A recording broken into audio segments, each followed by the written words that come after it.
are listening to the podcast for learning the language of A Course in Miracles so you can understand the meaning, embody the message, and live the teachings as a way of life. Welcome to episode 20 of this podcast. I'm your host, Reverend Jennifer McSween, creator of this podcast, and the Course in Miracles practice coach for taking those who are studying the Course from inspiration to application. On this week's episode, I'm talking about another term that's unique and central to the teachings of A Course in Miracles, the Holy Encounter. The Holy Encounter is not a term that is often used in the Course, but the concept, the idea or theory behind it is present throughout the Course because it's directly related to and connected with the Holy Instant, the holy relationship, and forgiveness, which the Course teaches, which is the central teaching of the Course, and which the Course teaches is the means to miracles. In last week's episode, titled The Holy Instant, I said that the Holy Instant was the birthplace of miracles. So a good way to understand the connection and the relation between the Holy Instant and the Holy Encounter would be to look at it this way, that if the Holy Instant is the birthplace of miracles, a Holy Encounter can be seen as the place in which the Holy Instant is conceived. So what is a Holy Encounter and what is it supposed to do? Well, a Holy Encounter can be defined as any encounter with another, and by encounter in this case means any kind of interaction or communication with another. So it could be a telephone conversation, it could be an in-person face-to-face encounter with such as a checkout person at a grocery store or a salesperson at a clothing or department store, a waiter at a restaurant, anyone who serves you in the role of a service provider for that matter. We may not actually meet that other person, but our cars can meet on the road, in maybe a little fender bender or perhaps a greater accident. Or maybe is that, that glance that you shoot at that person driving alongside you if they don't seem to be driving right. That's an encounter in itself.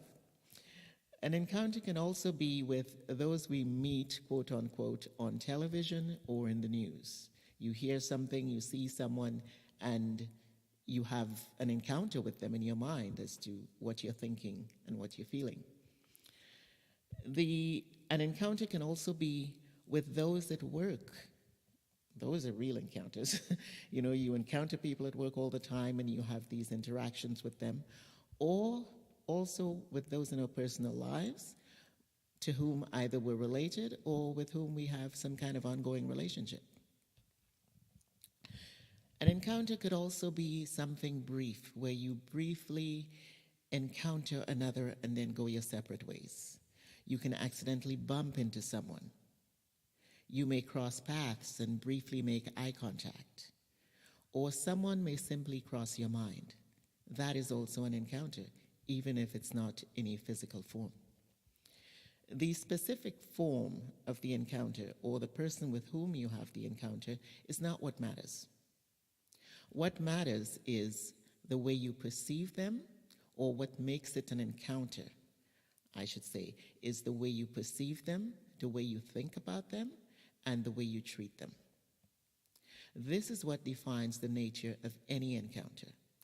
And most of our encounters here can be described or defined as unholy, quote unquote, because everything and everyone we see and encounter here in the world is seen from the belief that we're separate and different. Regardless of the form of the encounter, what would make it holy is if during that encounter you recognize that perceiving another as different or separate from you in any real way is nothing but your projection of your thoughts of separation. And you become willing to choose the other thought system, which is the Holy Spirit's thought system. And as a result, you find yourself releasing or letting go of your thoughts of judgment because you realize that they're not objective, but the projections of your own thoughts. This, by the way, is the essence or content of forgiveness, seeing or looking past the appearance or the illusory separated form of the personal thing that appears before you and recognizing or remembering the truth about what it really is or the truth about what is really taking place. So a significant, if not the most significant and clear passage in the Course about the holy encounter as it relates to forgiveness, along with the purpose and the power of the holy encounter, is the one I'm about to share. This is also a passage with which most of us Course students are very familiar, yet we often misunderstand and literally miss the powerful teaching of this passage. And it goes like this. It says, when you meet anyone, remember it's a holy encounter. As you see him, you will see yourself. As you treat him, you will see yourself. As you think of him, you will think of yourself. Never forget this, for in him you will either find yourself or lose yourself. Whenever two sons of God meet, they are given another chance at salvation. Do not leave anyone without giving salvation to him and receiving it yourself. The key to understanding this passage rests on remembering two principles that are central to A Course in Miracles. One is ideas leave not their source, and the other is projection makes perception. Another phrase or expression or line in the Course with which just about every Course student is familiar. Now, a practical way to look at this is that everything happens in the mind, and that everything you see and encounter in any form will be seen and encountered according to the way you see it in your mind. The Course's premise or idea behind this passage that makes a holy encounter, as I've described it in the title, the key to recognizing all oneness, is the Course's idea that the belief in guilt that is in our mind, which stems from the belief in separation, gets projected out, and we see it in different forms, both in our bodies and in the bodies of others outside us. What we don't realize is that the way we perceive those who appear to be outside us is the same way we secretly or unconsciously perceive ourselves. The belief in guilt is really the belief that we have done something wrong, which is why we're here, and that something, we believe, has cost us our worthiness, our power, and our unified strength as oneself, because we really see and believe we're separated and we see each other as separated selves. The Course also, that premise of the Course also says that everyone is therefore looking for the worthiness and the power and that strength we think we have lost. We'll keep looking to regain our whole worthy, powerful self.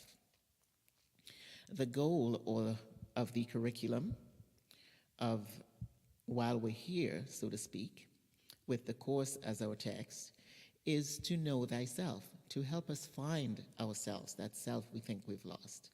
And the goal is, the curriculum is to help us do so regardless of which teacher or thought system we choose.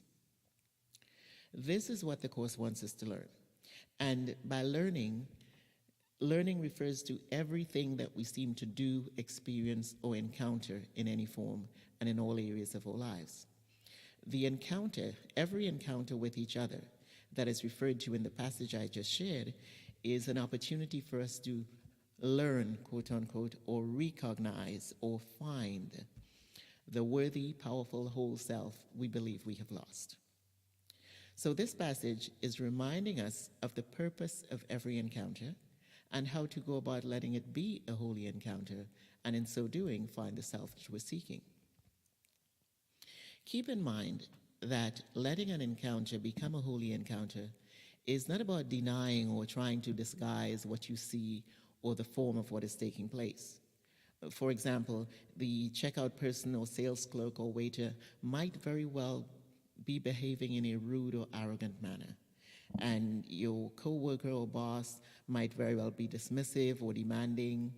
And friends and loved ones, they very well may do things or might be behaving, saying and acting in unloving ways or doing unloving things and or treat you in ways that seem to lack regard for your feelings. You're not to deny that.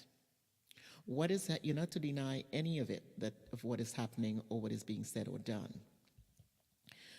To let that be a holy encounter would be for you to notice that you're either judging the person for their behavior or actions, or finding yourself feeling unfairly treated, attacked, or affected in some way or any way by their words or actions.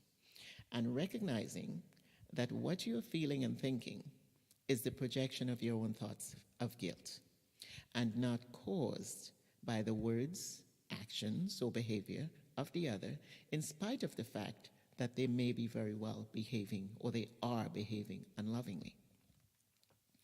The point is that you become aware that your thoughts of judgment and feelings of persecution are the result of your entertaining the ego's thought system, and that it naturally will be projected outwards in different discordant and oppressing forms. And as long as you continue to do so, to entertain the ego's thought system, you will see, feel, and experience yourself as unworthy and victimized, and it will show up in the body of other people and in your relationships in a variety of forms. The passage reminds us that every encounter then really presents an opportunity to recognize and remember the truth of what is taking place in every encounter, which basically is also in every moment. And that the way we see, treat, and think about any other is the same way we see, treat, and think about ourselves.